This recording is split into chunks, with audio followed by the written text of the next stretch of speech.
Loué soit Jésus-Christ, sa paix soit avec vous. Il y a parmi d'autres un verset du Coran qui exprime de façon éclatante la nature de l'islam. C'est le verset 4 de la sourate 60 que je vous lis. Vous avez un bel exemple en Abraham et en ceux qui étaient avec lui, lorsqu'ils dirent à leur peuple, nous vous désavouons, vous et ceux que vous adorez en dehors d'Allah. Nous vous renions. Que l'inimitié et la haine soient à jamais entre nous et vous, jusqu'à ce que vous croyez en Allah l'unique. Devant le caractère belliqueux et carrément haineux de ce verset, quelques docteurs musulmans mal à l'aise avancent qu'il faut le contextualiser, c'est-à-dire en réduire le sens et la portée pour l'époque où il fut donné, c'est-à-dire pour Mohammed et ceux qui l'ont suivi. Mais à cette affirmation, il faut apporter 3 contradictions. La première, c'est que affirmer qu'une partie du Coran, ne fût-ce qu'un seul verset, doit être contextualisé, c'est nier que le Coran soit en lui-même la parole éternelle de Dieu, immuable, tel qu'il est au ciel, à la table gardée.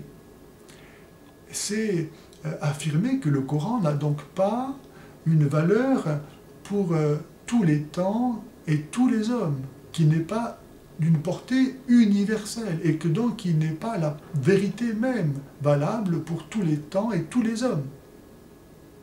Je ne sais pas si beaucoup de musulmans accepteront de dire cela du Coran.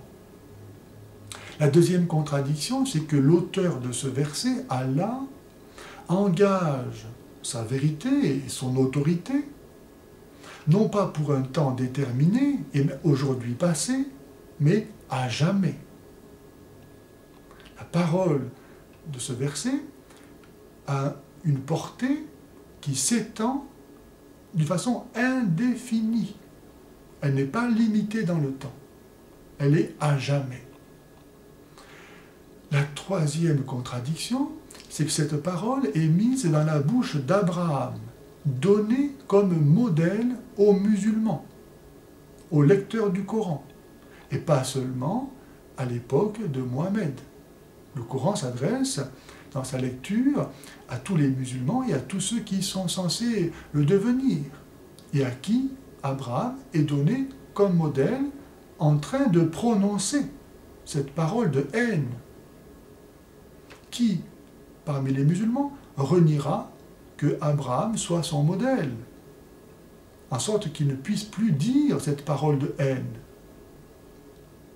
Et la suite du verset n'arrange pas la situation, car, je vous la lis, « Sauf la parole d'Abraham adressée à son père, je demanderai pardon pour toi, bien que je ne puisse rien pour toi auprès d'Allah. Notre Seigneur, nous nous confions en toi, nous revenons à toi, vers toi sera le retour. » La suite du verset montre que Abraham lui-même ne peut pas intercéder en faveur des non-musulmans, qui méritent l'inimitié et la haine à jamais. Voilà donc ce qu'un musulman qui croit que le Coran est la parole de Dieu doit avoir dans son cœur à l'endroit de tous ceux qui ne veulent pas se convertir à l'islam, l'inimitié et la haine à jamais. Rien d'autre.